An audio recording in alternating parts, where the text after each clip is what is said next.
like to open the floor to our discussants. And I hope I will not mispronounce your names too badly. I would like to start off with Mr. Sang Yeop Hang, who is founder. Oh, no, sorry. I'm looking at the wrong page. Mr. Yiu Wang Seong, it's not any easier, who is a professor at Inya University School of Law. Thank you very much. The floor is yours. 반갑습니다. 인하대학교 법학전문대학원 성희활 교수입니다. Hello, my name is 희활성.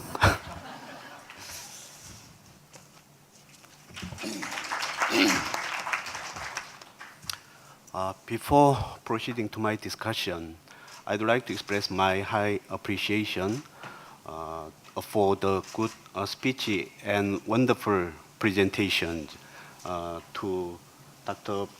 Boschman and Dr. Kim and Professor Kupaswamy. From now, I'm going to do my discussion in Korean, given the constituents and my English proficiency.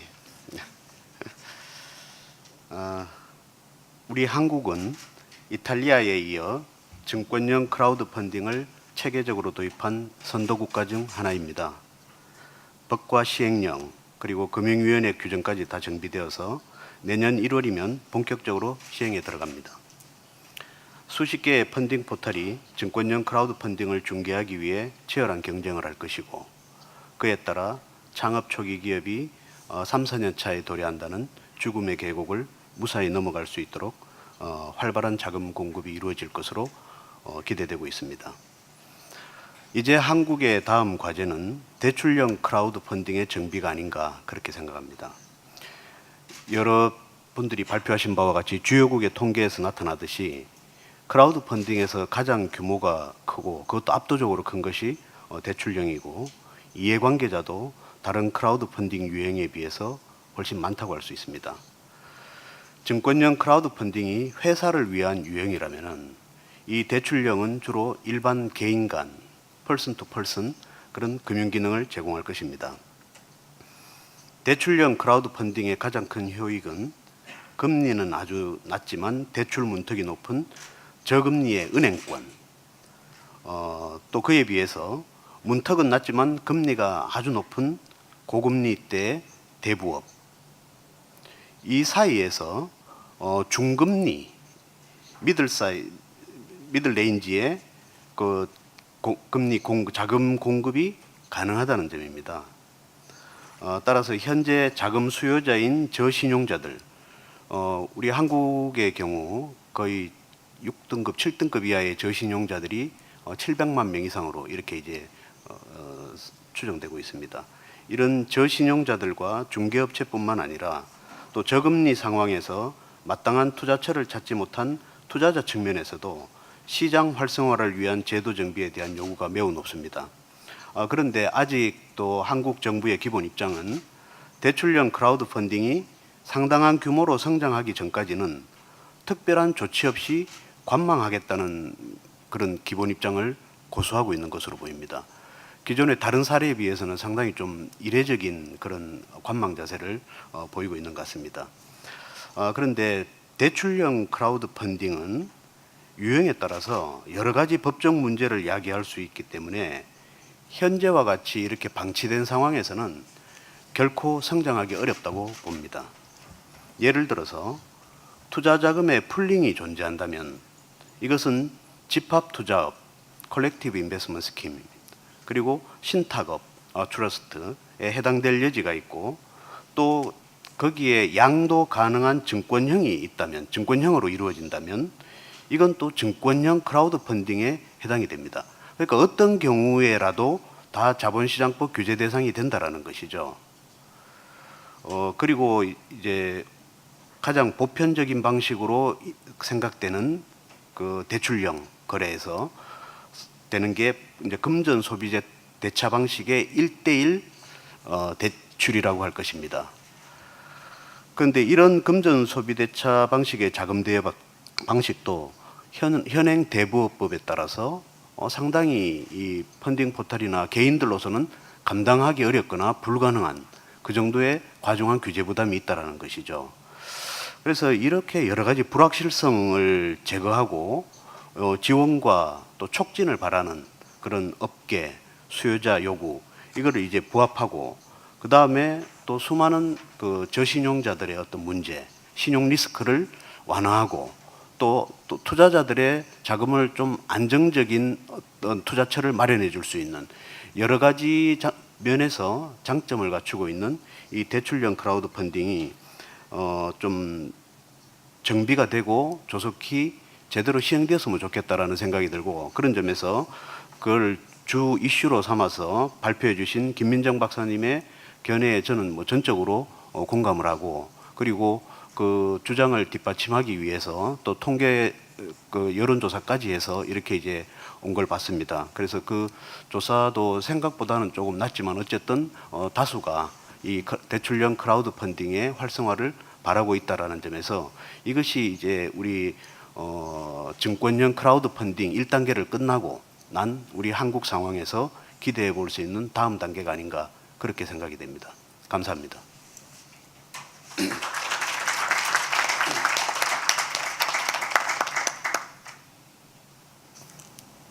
Thank you very much. I'm not sure if panelists would like to comment on that.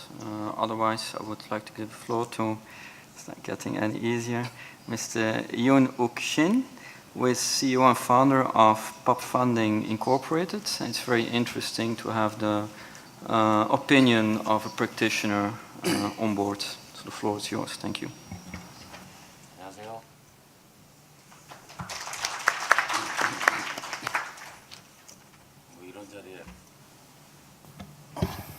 이런 자리에 불러주셔서 감사드리고요.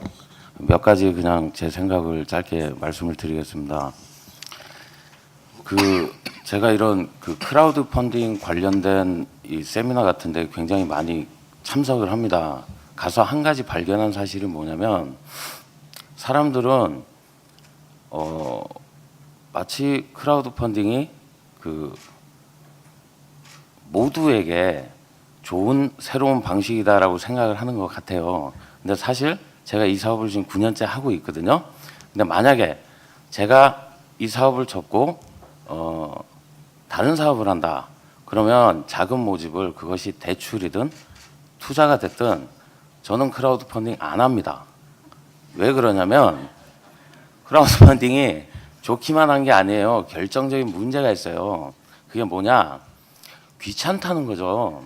여러분들이 은행에 가서 돈을 빌리거나 아니면 벤처 캐피탈에 가서 투자를 한다. 그러면 그 PT 한 번 하고 여기 앉아 계신 심사역들 한 두어 분 질문하는 거 대답하고 그럼 끝나요. 은행에 가서 대출을 한다. 서류 갖고 오라는 거 갖고 가서 나 아파트 있으니까 돈 빌려달라고. 그래서 그 사람이 알았어요 이러면 끝나는 얘기예요.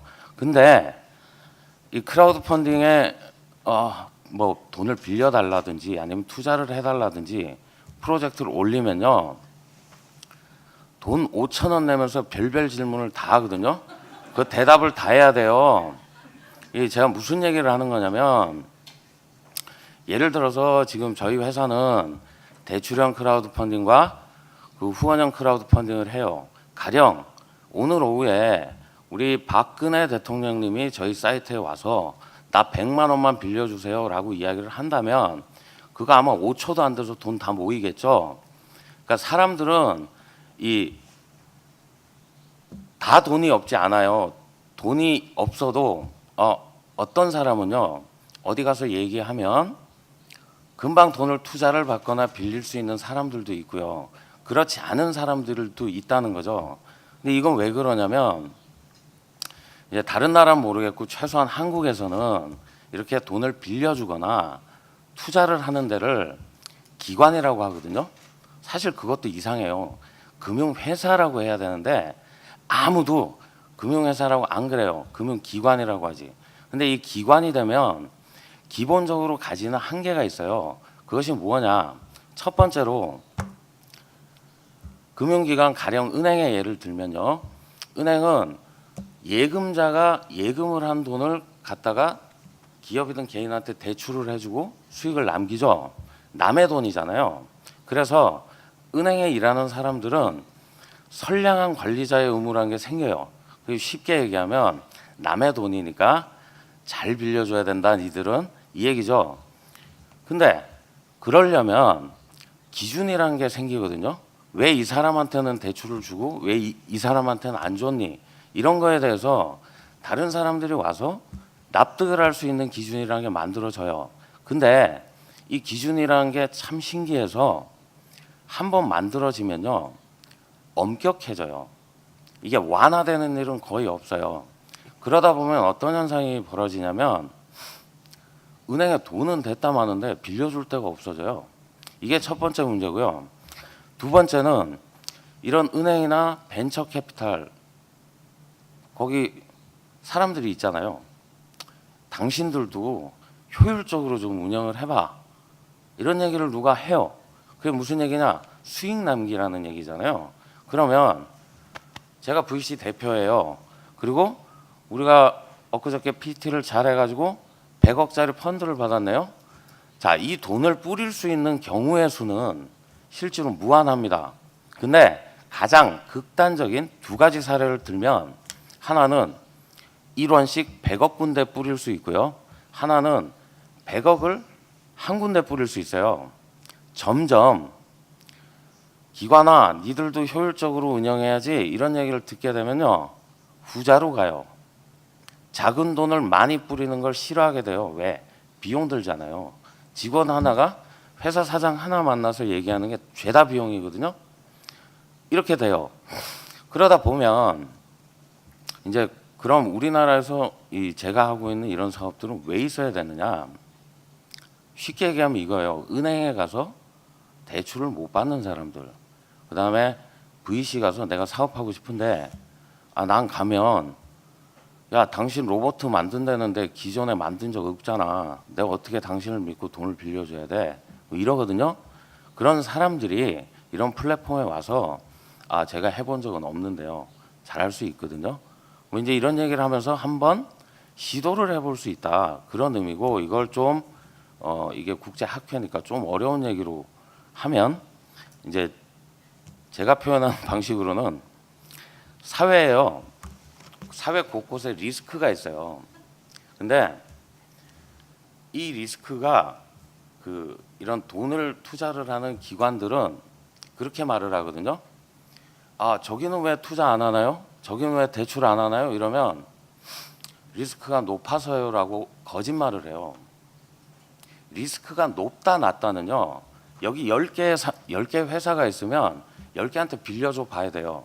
빌려줘 봤더니 6개가 돈을 안 갚더라. 그건 높다고 얘기해도 돼요. 근데 10개가 있는데 하나도 안 빌려줘 놓고 리스크가 높아요라고 얘기하면 안 되는 거예요. 그건 뭐라고 해야 되느냐? 제가요 리스크를 모르겠어요가 정확한 답이거든요. 근데 기관은 아까 말씀드린 대로 기관이기 때문에 리스크를 모를 때, 자신이 없을 때 대출을 해주거나 투자하기가 힘들다는 거죠. 근데 한국은 여러분들 다 아시다시피 땅에서 별로 나는 것도 없어요. 그냥 어떻게 그 회사들 잘 만들어 가지고 계속 자자손손 먹고 살아야 되잖아요. 그러면 이런 기업체들한테 돈이 들어가야 돼요. 그것이 대출금이든 투자금이든. 근데 그런 기준이나 이런 기관의 한계로 돈이 안 가요. 이런 플랫폼이 그것 때문에 있어야 되거든요. 아까 다 좋은 말씀 하셨는데 이 대출형이든 투자형이든 기존에 있는 금융기관과 이 쫑이 날 수 있다. 이거는 아니에요. 한국에서는 최소한 아니에요. 왜냐? 우리나라요 페이팔이라고 아시죠? 다. 왜 한국에 안 들어오는지 아세요? 들어오면 돈 벌 자신이 없어서 안 들어오는 거예요. 왜? 그런 페이먼트가 요새 얘기하는 핀테크에서 결제 솔루션이 잘 돼 있어서가 아니라 걔보다 훨씬 더 막강한 금융 인프라가 돼 있어요. 전 세계에요. 여기 오신 분들은 아실 거예요. 한국은요. 이 스마트폰으로 대출 신청 딱 누르면요. 1시간 반 안에 돈이 꽂혀요. 통장에. 이게 가능한 나라는 한국밖에 없어요. 그래서 이 거꾸로 역으로 이런 인프라가 너무나 잘 돼 있기 때문에 미국의 랜딩 클럽이나 뭐 프로스퍼, 영국의 조파 같이 이 개인을 대상으로 한 이 개인 신용대출 P2P 서비스가 활성화되지 않는 거예요. 왜냐? 굳이 거기 안 가도 돈 빌릴 데가 너무 많거든요. 그러면 한국에서는 이제 이게 어떤 식으로 발전을 해야 되느냐? 큰 시장이 있어요. 기업 대출. 한국의 은행은요. 저기 삼성전자나 현대자동차 이런 회사들을 빼고 중소기업들을 돈 빌리러 가면요. 내가 돈이 필요 없다는 걸 증명을 해야 돈을 빌려줘요. 이게 사실이에요. 그래서 이제 이런 회사들에게 이 크라우드 펀딩 플랫폼이 대출을 일으켜주거나 해야 되는데 이 얘기만 하고 끝낼게요. 규제를 만든대요. 근데 저는 진짜 제가 이런 국회나 이런 데 세미나 가서 그 얘기를 하거든요. 아니 규제를 어떻게 만드실 거냐. 그러면 항상 하는 얘기가 투자자 보호해야 되지 않느냐. 그럼 투자자 보호가 무슨 말이냐. 기본적으로 이 플랫폼에 오는 사람들은 은행에서 대출 받는 사람들보다 리스크가 높다고 생각이 되어지는 사람들이다. 안 그러면 은행에서 빌려줬을 거 아닙니까? 근데 그 사람들한테 뭘 어떻게 총액으로 제한하고 이게 말이 됩니까? 차라리 하실 거면 그냥 한 명이 한 기업체에 투자하거나 빌려주는 돈 얼마 요것만 제한하세요. 왜냐? 이게 커져야지. 이게 커지면요. 예를 들어 저희가 무슨 뭐 중소기업 대출 상품을 하나 만들었는데 그게 굉장히 사람들 상환도 잘하고 잘 돼요. 그럼 시중에 있는 은행들이 그거 안 할 것 같으세요? 하죠. 그럼 은행들이 하면 저희가 이기나요? 못 이겨요. 왜?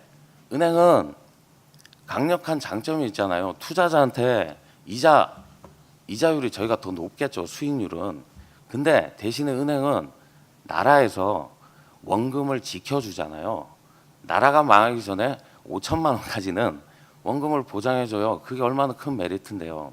그래서 저희 역할은 이런 지금 사회적으로 리스크가 높다고 오해를 해서 돈이 안 뿌려지는 지역에 수많은 개인들이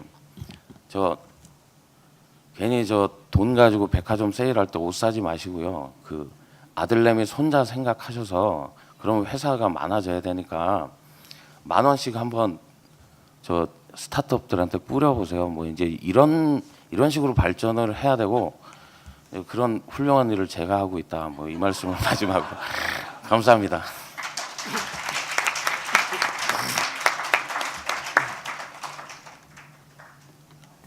Thank you very much for your insights. I'm not sure if there's any time to give feedback or to take questions from the audience.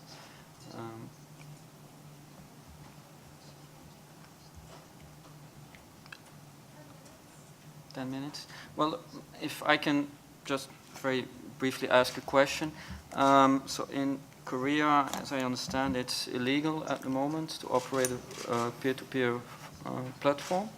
So does that mean that you have a banking license? And in general, it's a question to Mr. Shin. How does that, I understand that you operate such peer-to-peer platform. How does the lack of any regulation affect your operation? And especially, I mean, in many countries, it's near impossible for such a platform to obtain a banking license. So how do you deal with that? 한국은 정확하게 표현을 하면 일리갈은 아니고요. 이제 P2P 랜딩을 규제하는 법은 없죠. 그러면 저는 9년 동안 어떻게 하고 있냐면 이제 현존하는 다른 금융법들을 다 조사해서 이 사업을 할 수 있게 모델을 하나 만들어서 그걸 금융위원회의 유권 해석을 받아서 하고 있어요. 그래서 저는 개인적으로 법안이 생긴다면 전 외국 가서 할 거예요.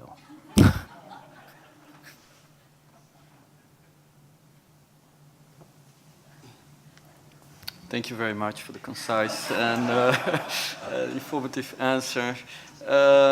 Would any of you like to provide comments? Please. First off, really like and thank Mr. Shins for his comments. I think they're very illuminating, and they're very consistent with some of the findings of a couple of surveys we've run. For example, in North America, we found that over 60% of people who use Kickstarter, for example, do so as a last resort. It's because they were denied funding from every conceivable source, including friends and family. So this is literally their last resort. They've exhausted everything else. And so as a result, Mr. Shin's right. You're going to have, as a pure byproduct, projects and ventures that are more high risk. And that there's nothing wrong with that. Early stage ventures often are high risk. And because they have no other option, crowdfunding serves as one possible venue for them to still obtain funding. So anyone going on a crowdfunding platform should understand that there's that risk. But not all people going to crowdfunding platforms are looking for a financial return. They're looking for a social connection. They like to be part of a movement. They like to be part of an experience. They find a product interesting. They might just give money for the sake of giving money. We see donation-based crowdfunding is very popular. In Kickstarter, for example, it's very common to give money to an electronics product that you think is really cool and that you would like to see in your house one day. Now, whether that will actually happen, that's where the high risk comes in. More often than not, you will get the product, but it'll be very late. It'll be many months after you were promised it. So there are risks, but if you are not 100% motivated by financial returns, you still obtain utility. And at least in the case of P2P lending in the United States, you can offset some of that risk with a higher interest rate. And it just balances out the risk and return ratio. But I just want to re-highlight that Mr. Shin is completely right. You are, by the very nature of this platform, selecting projects that are of higher risks, but that's okay. And I think most consumers going into it don't expect a huge return out of it. And if they do, they pay very close attention to quality signals that you could still provide. You can provide details of your educational background. You can provide details of your preparation, your business plan, your expected costs in different aspects. The more prepared you are, you could convince people to take a bet on you. But it's really up to you as an entrepreneur to make that case. Thank you. I can take maybe one or two questions from the audience, please.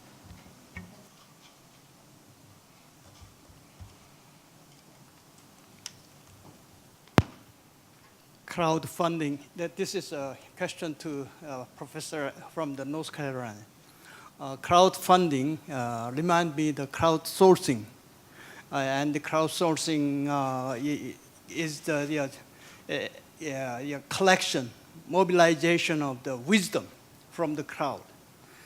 But you, in association with the crowdfunding, you even mentioned about the campaign, active campaign for fundraising. And that doesn't have a direct relation with the mobilization of the wisdom from the crowd. So I wonder whether there is any element of mobilization of the wisdom, stimulation of wisdom from the crowd. That's first question. My second question is crowdfunding. Your remark for crowdfunding, I think, is mainly destined to the startup. But there is a possibility that there is something, some form, some project, which started several months ago, but they discovered a new element. So that only 1 month later of the startup, but after 1 year or so, with 6 months or so,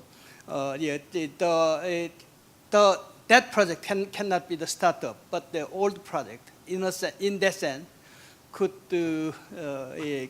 try to get funding in the form of the crowdfunding. So as you studied crowdfunding in the United States, in the case of United States, I wonder whether you have discovered some element which is related to the later,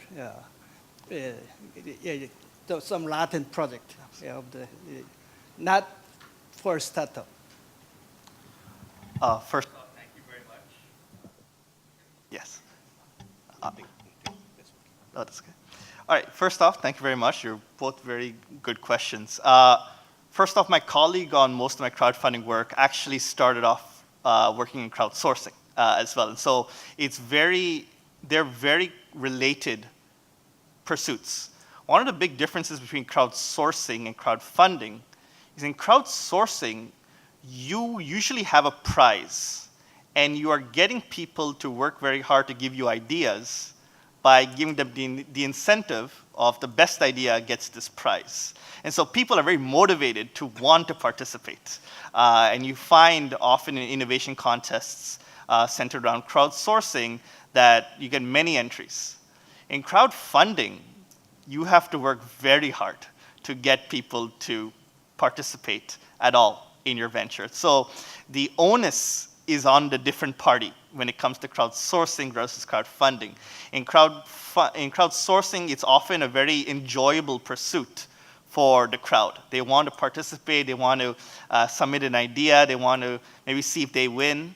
But in crowdfunding, usually you hear about it through social media. It's some friend of a friend of a friend who's launching a project and they want your money. And so your immediate reaction is usually not yay and your happiness. It's usually, oh no, why is someone troubling me again? And so the incentives and the initial setup is somewhat different between both schemes. What is common is that both rely on the participation of many people. What is different is that their initial inclination to participate is often very different for different schemes.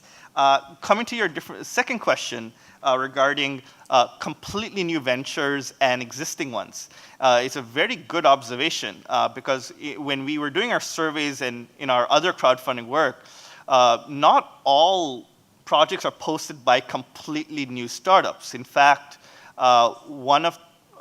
it's very common for an existing organization to use crowdfunding to prototype a new product or to test market a new product.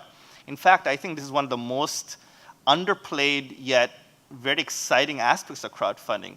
It is a low-cost avenue to prototype or test the market demand for a new product. If you're a consumer packaged goods company, it's a very cheap way to see whether a new flavor of toothpaste, for example, has market demand. Launch a crowdfunding campaign. Why is that a good idea? Well, it can also build publicity for the new product. So existing companies definitely can use crowdfunding, and we have evidence that they do. They tend to be less reliant on funds. In fact, in my interviews with crowdfunding entrepreneurs near my university, many of them say that, we've succeeded in many campaigns, but honestly, I would like to post another campaign with a goal of $1. I don't care about the money. I just want the attention and the passion and the wisdom and the comments. It's not about the money anymore. So experienced companies can very much use crowdfunding, and often it's really not about the money for them. Thank you. 네, 제가 한마디만 말씀드리겠습니다. 첫 번째 질문의 취지를 크라우드 소싱에서 보이는 집단 지성, 콜렉티브 위즈덤을 크라우드 펀딩에서 어떻게 활용할 것이냐라는 질문으로 이제 저는 들었습니다. 그래서 우리 법에도, 미국 법에도 그렇고 우리 법에도 그런 부분이 반영이 돼서 발행인이, 기업이 사이트에 채널을 게시판 같은 거를 만들게 돼 있습니다. 만들어서 거기서 투자자들이 자유롭게 정보를 교환하고, 그리고 요건 좀 나라마다 다른데 또 일부 국가에서는 거기에 대해서 발행 기업에게 거기에 투자자들이 어떤 질문이나 올리고 이런 부분에 대해서 또 응대를 하도록, 또 아니면 이제 발행 기업도 참여할 수 있도록 이렇게 해서 하여튼 단순히 돈을 투자하는 게 아니라 서로 모여서 논의해가면서 이 기업을 잘 되게 만들어야 된다라는 그런 집단지성의 정신이 이제 그 법에 반영이 돼서 그런 조항이 들어간 걸로 알고 있습니다.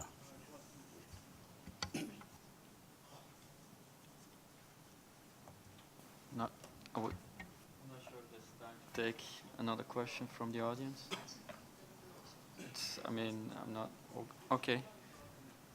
I would like to give you the opportunity. 예, 그 신현욱 대표님의 말씀을 들어보니까 9년 동안에 참 쉽지 않은 세월을 보낸 내공을 느끼게 되는데요. 그냥 질문은 뭐냐면 그 대출형 그 투자 그 프로젝트의 어떤 회수율이랄까요? 9년 동안에 아마 그런 통계나 이런 게 있을 텐데 그게 좀 궁금하고요. 그러니까 성공률이죠. 투자 성공률 그리고 뭐 대답이 가능하시면 총 지금 가지고 있는 자본과 그다음에 직원 뭐 수가 어떻게 되는지 네 그렇게 부탁드립니다. 대출형과 관련해서 지금 저희가 두 가지 상품을 하고 있어요. 하나는 뭐냐면 그 8, 9, 10등급. 그러니까 외국에서 오신 분들을 위해서 약간 설명을 드리면 한국의 개인 신용 등급은 1부터 10까지 돼 있거든요. 그래서 8, 9, 10등급들은 이제 금융 소외 계층이라고 표현을 해요. 어디 가도 대출이 안 되시고 신용카드 못 만들고 이제 과거에 개인 파산이나 뭐 연체 이력이 떠 있으신 분들, 그분들 대상으로 저희가 하고 있는데 지금까지 9년 누적 그 대손율은 저희가 대손 기준은 일부러 은행하고 똑같이 하고 있어요. 상환일로부터 31일이 넘으면 무조건 대손으로. 그렇게 하는 이유는 위험하니까 이거 보고 하십시오라고 투자자에게 이 경고를 하기 위해서이고요.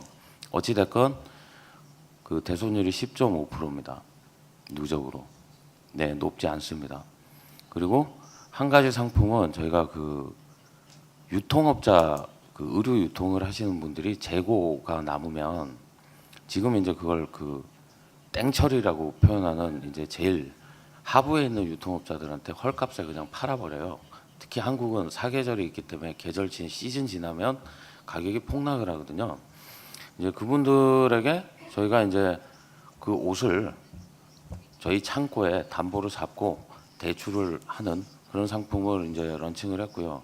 그거는 대손이 없어요.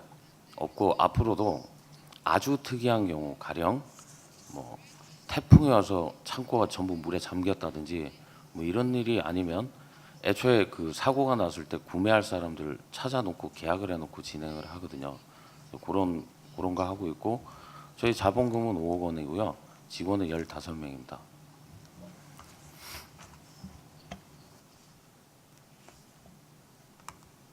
Okay, thank you very much. My apologies for being behind schedule. Thanks again for the attention.